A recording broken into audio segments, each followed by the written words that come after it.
Okay, so you guys, hello. So I said, I remember saying I was going to upload a video, answering the questions that you guys asked me on Instagram. Um, so I didn't really get like a lot of questions.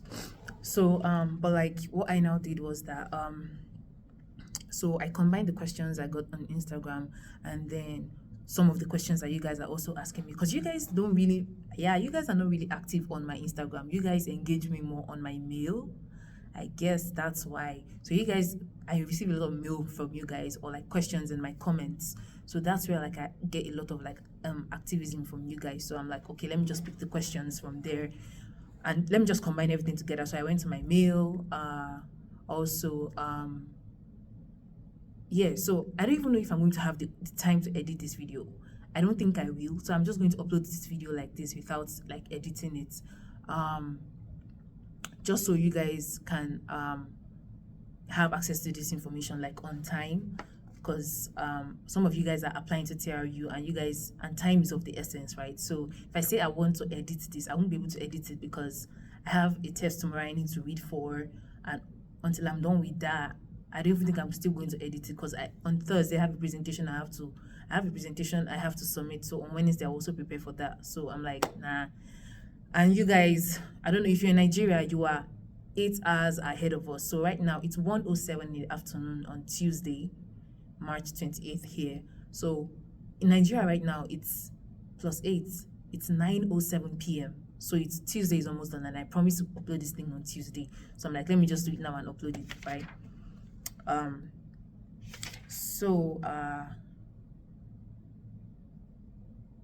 yeah, I think this video will be in two parts because I don't have all the questions here. I just remember that there's an important one I also need to answer. So there are other questions that I didn't take. So it's probably going to be in two parts because I'm not editing, so I can't join the videos together. Okay, so the first question is how did I make payments for my school fees? So I remember I had issues with that. Like I had to do that for about 2 to 3 days. I kept going to the bank and coming back because I was confused, right? So when I checked their platform, they were like, international students should pay their tuition through Pay My Tuition platform. So and on the Pay My Tuition platform, I think I saw like Wema Bank or something like that. So I went to Wema Bank. So I was asking them, oh, is this like, how does this happen? Like, put me through this. And they're like, this is not their account number. That Wema Bank is only I think they're kind of like, it's kind of like an agent through which the money goes through. So you're not paying to Wema Bank, right? So there's like a reference number, I think, when you generate your, when you go to the Pay My Tuition thing and you put in the amount you want to put in, if I can remember clearly, when you put in the amount that you want to pay, because I think mine was like 9,000 Canadian dollars. Yeah, 9,000 Canadian dollars. So it converted it to the amount in Naira, and then I generated my invoice. So after generating my invoice, I went to, I transferred the exact amount I needed. Let's say it was 4 million I paid. I transferred, my parents transferred like 4 million to my account, and then so that when I make the payment, right, when the payment shows on the school platform, it will bear my name. So that's why I didn't pay from my father's account directly or from whoever you're paying from. I didn't pay from like my dad's account directly. So he had to transfer it to my account so that when the payment is made from my Zenith Bank and it appears in the school, they see that, oh, it's from this particular student. It's not your father's name that is in that like it's not your father that is a student here. It's not his name that is registered here. So just for it not to be confusing, make sure that the money is in your account, and then so that when you transfer it, it appears, right, when your bank makes the transfer and the school receives the payment, because you will be alerted. Like they would alert you, Pay My Tuition would alert you that, oh, it will alert you when your money enters the school. Because I think on that app you see like you see the school in which you want to pay to. You click Thompson Rivers, and then they will now alert you like 2 or 3 days after or 4 days after you receive a mail when your payment has reached the school. I think it takes like 2 or 3 days before I got like my confirmation mail. So you have to keep checking your mail. So when you go to the bank, you would put in, like, after writing the amount and everything, and to the school, you also write the reference number. There's like a reference number. That reference number is really, really important. Put the reference number on your deposit slip or like on the check, whatever you're using to pay. Write the reference number there. When you're making the transfer. So I paid through my Zenith Bank. I went to Zenith Bank, wrote a transfer, filled in a transfer slip, and then I put the reference number there. I even had to make some clarifications. Like I met someone there in Zenith Bank, like in the transfer office. I asked them, I had to explain to them that, this is what I'm trying to do. I'm trying to pay to a school in Canada, and this is like the reference number, this is everything. So they were like, okay. So that's how I paid. What course am I studying? Another question is, what course am I studying? I'm studying Bachelor of Biological Sciences. So I'm an undergrad student. Currently, I'm doing biological sciences. I'm looking at changing my course to nursing. Like I want to go into nursing, but then for now, I'm doing biological sciences. So I'm trying to get my prerequisites for the nursing degree. Which will be like next year. So right now, I'm taking courses that I'm trying to get my requirements ready. That's what I mean. So right now I'm doing Bachelor of Biological Sciences. Some of you are asking me what course I'm studying. Accommodation. Yeah, I've gotten that question a lot. So I don't stay in the school campus. I stay off camp. But for the school accommodation, my advice would be to apply early. Apply very, very, very, very early. So once you get your, I don't know how the application process goes for the school accommodation because I didn't apply. In my mind, I just ended up like, I was like, I wanted to stay in the school residence, but when I wanted to apply, the thing was already full. I already heard that accommodation was full. So I'm like, what's the point? And people are already on a wait list. So before they will like give everybody that was already on the wait list before me, I'm like, let me not even try. So Instead, I was looking for like apartments with my roommates on Facebook, and that's how we got our apartment on Facebook Market. So I'm staying off camp in a 3-bedroom apartment, and the 3-bedroom we pay $2,400 monthly. So since we're 3, we each pay $800, 800 Canadian dollars monthly. So 800 times 3, that's 2,400 in a month. That's what we're paying. So if you're going to stay off camp, I would say you should have like a budget of, I know someone who's staying alone, and she's paying like, I think 1.5 or 2.5. I don't know. Just have this 2.5 from 1,000 to 2.5. I don't know. And if you're planning on staying with someone, then just budget like 1,000, 1.5 for accommodation if you're planning on sharing. But then if you're going to stay alone, and now it also depends on you guys should know that there's not one price for accommodation. It depends on your like if you're going to stay alone, what kind of apartment you're staying in. A 3-bedroom apartment will be different from a 2-bedroom apartment. The price range will be different. It will also be different from a single room, like a self-contained unit and stuff like that. So, but I would say you should have a budget of $1,000 to about 2.5, just for accommodation. And for the school accommodation, you can always check that on the school website. The different accommodations have their different. I think the most expensive is the North Tower, and then McGill. Then I think there's Westgate, and then there is East. There's East Village. So you can check the price for the school accommodation on the school website. You can always get that. I'm trying to hurry up because I don't want this video to be so long. I don't know. Food/accommodation. Food/restaurants. I also get questions like, how is the food? Are there Nigerian restaurants? Are there African restaurants? Right? And stuff. So I only know of 2 African restaurants here, Afrofusion and Tobilicious. I haven't eaten from Tobilicious before, so I can't like give a review on that. But then I've tried Afrofusion several times because Afrofusion is in school, is in the CAC center, which is the campus activity center, on the 2nd floor. Once you come into the building and you climb upstairs, Afrofusion is there. So I would say that the price range for me in Afrofusion, it's for me it's okay. For me, their food, it's worth the money, right? Some people say it's not worth the money for them, but for me, I feel like, because I've only eaten like jollof rice there. That's what I always take when I go there, jollof rice and chicken, right?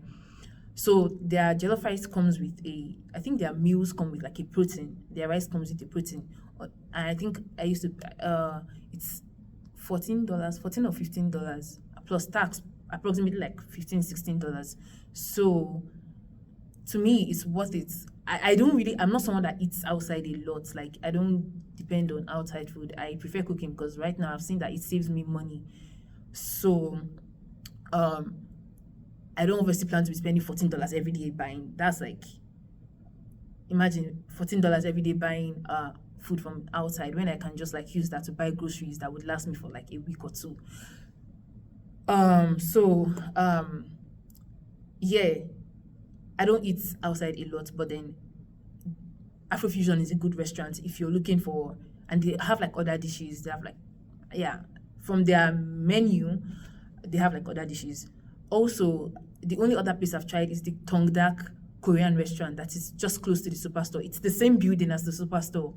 So when you come down at the bus stop, at the McGill at Summit bus stop, and you're walking to superstore, you would pass the Korean restaurant, the Tongdak restaurant. That's the only other restaurant that I have eaten in, and I take the K curry, and it's like, I know K curry is $12. Is it 12 or 10? I think it's 10. Yeah, 10.99, which is approximately 11. And the price range also in that Korean restaurant is also good. Like the highest I've seen there's like $12, 12, 13. Yeah. So you can try that.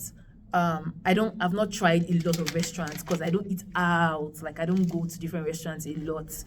The only other thing I eat is like Subway or Tim Hortons when I want coffee and probably like a sausage wrap or something.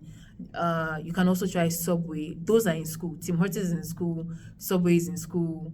Afrofusion is in school.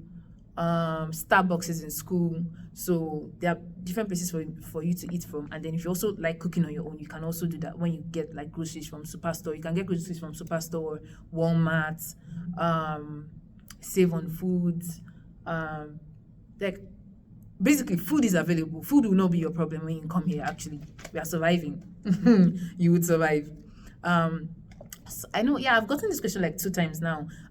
If I did an online interview when I applied to TRU, I didn't do any online interview. I don't know if that's a new thing, or I don't know if that's for like maybe postgraduate courses or diplomas or masters or something like that. But like when I applied, they didn't ask me for any interview. I just I submitted my WAEC. I used my WAEC because I applied like I was coming out of secondary school. I didn't want to like transfer from the University of Nigeria that I was in. I wanted to start all over again. So I submitted my WAEC and what else did I submit? Yeah, I submitted my WAEC. Actually, that's basically what I used to apply, my WAEC.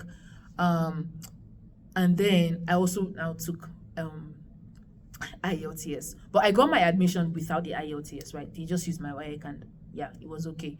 But then for the immigration office, I did like the IELTS exam. So someone was asking me if it was compulsory. What I'll just advise that is that you should do it, right? Do the IELTS just so you don't, the Canadian office or like the visa office don't have like any reason to deny your visa. Make sure that you're covering every like thing that may give you like potholes and stuff. So IELTS is, when I was also doing mine, I was like, what's the point? What's the point? I don't want to write it and everything. People are getting admission and going to Canada without the IELTS. But I'm just like, if I write it, will I die? That was exactly what my mom was telling me. If you write it, will you die? Just write it. So I wrote the IELTS. And I think if you don't write it, I don't know, because when I came here, I had to do like a math placement test, a math IQ placement test for them to like place me in a math class. I think they do the same thing for English. So if you don't take it there, I think when you come here, you have to write an English placement test also. So I'm like, just do it, right? I'm not sure about the English placement test thing, but I feel like you should just do it, at least for your visa. In order for you to get your visa, just make sure that you have your IELTS so that you will not be like, oh, is it because I don't do IELTS? That's why they didn't give me the visa and stuff like that. So that there won't be any potholes. Just do the IELTS, right? I don't know if they are like online. I don't know if they're like online classes for IELTS, or like they're like organizations that offer online classes for IELTS. I don't know about that. Because I don't know.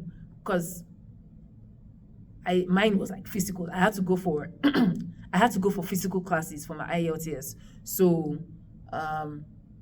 yeah, because it's speaking, listening, reading and writing. So for the speaking, I feel like you have to be present, right? Someone will have to hear you speak, correct you, and do all those things. So I don't know about the online, if they're like online things for IELTS, but I feel my opinion on IELTS, do it. How I applied to TRU. Okay, yeah, my WAEC. I used my WAEC to apply. Okay. Someone also asked what phone do I use for my vlogging. It's Samsung S22 Ultra. That's the phone I'm using to vlog. That's my phone. So yeah, people also ask, are there Nigerians here? There are a lot of Nigerians. Like Indians are like the most populated people here in TRU, but then Nigerians are the second most populated. Like Nigerians make up the second most populated group here in TRU. So there are a lot of Nigerians. So I don't know if that will be any comfort to you guys, but like I feel like even if I answer and tell you guys that there are a lot of Nigerians, you don't know everybody. You're not going to know all the Nigerians so that you can feel at home, right? Excuse me. I don't know. I think maybe it just gives you like peace that, oh, you're not the only black person here or stuff like that. But like there are a lot of Nigerians, there are a lot of Africans actually. But if it's Nigerians, there are a lot of Nigerians. There are Nigerians. You meet people from different places. I've met people from Mauritius. I've met people from Kenya, Rwanda, Nepal, Zimbabwe. I think I met some Tanzania, yeah. So India also, you also have Indian people here, and then also the Canadians. So, but they're Nigerians here. And Nigerians don't have an association, right? There's no like Nigerian association and stuff. I don't know why. I heard that the Indians have like a WhatsApp group that all the Indians in TRU, and I don't know how true that information is, but like to my best of knowledge, there is nothing like that here for Nigerians. I don't know if there is, but I've not heard of it. So yeah, if you make friends with Nigerians, if you get to make friends, then yeah, you'll be able to feel at home here. Jobs. Yeah, people also ask me about job availability. I don't work right now, right? My plan was not to work. My plan is I don't plan to work during school time because I want to, at least my first year, right? Because I want to focus and get my requirements ready and do all those things. So, but I plan to work during the summer. So that's May, June, July, August, right? School closes in April and we have like the summer break, May, June, July, August. So I plan on using that time to work and also taking like some summer courses. So, but to my best of knowledge, there are jobs, right? Mostly like you can work in healthcare. You have things like Nurse Next Door, where if you get your first aid certificate and license, you can work in Nurse Next Door. In the healthcare, like Nurse Next Door is just like one healthcare agent. You can work with other like healthcare these things. Also like you can, I don't know, most of the jobs students do, right? Restaurant, you work in restaurants, you're a waiter, server, or probably like washing dishes. I'm just saying these are like student jobs, or not like banking jobs and all those things. I'm not aware of those. I'm just aware of things that people do to like just to get by, to like at least you're earning, right, as a student. You can work in like in laundromats, like you can also work in hotels, right? You can be a janitor like in hotels, or a housekeeper or something like that, yeah, where you clean the rooms and things like that.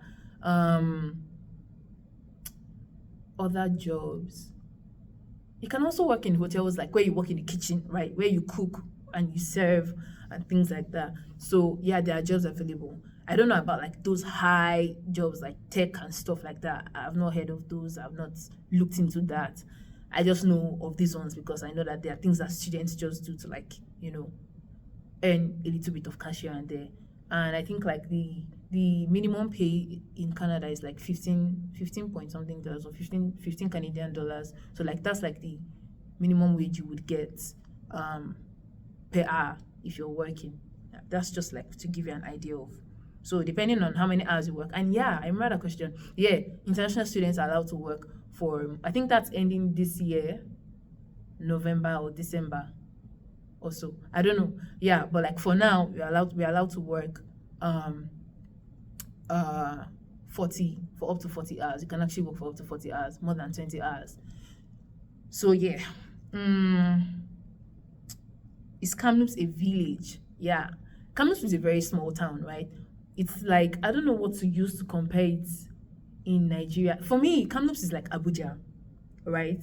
Living here for me is like living in Abuja, where, okay, Abuja, I feel like Abuja service is a little bit more lively. But I don't know, if you know the right people, I feel like if you know the right people and you have the right friends, you would enjoy Kamloops. Like me, I'm not someone that, I don't have like a lot of friends. I don't even have friends at all right now, right? So it's a little bit too quiet for me. I enjoy like quiet environment. I don't like noise and things like that. That's why I'm okay with it. I don't really have an issue. But then if you're someone who likes to party and stuff, yeah, there are like clubs and everything. So that's not like, if you know the right friends. Imagine if I'm someone that likes to party and I don't have friends. How will I know where the thing is going down? Like where the party is happening, and you know. So I feel like to survive in Kamloops, it will also depend on the people you know. All right. So if you know the right people, you will enjoy Kamloops. And if you're someone that likes like not too noisy environment, it's a very quiet town. It's not a village per se. I will not say it's a village because it's very well developed. It's just a small town. That's what I'll say. It's not a huge town. It's not like Lagos that everybody like is crowded and everything. It's I think they have like, well, like the town is made up of about, I don't think they approximately 150,000 people. So imagine, it's a really, really small town, right? So yeah, it's very, very, very, very small. So yeah, I think I'll post the second part of this video.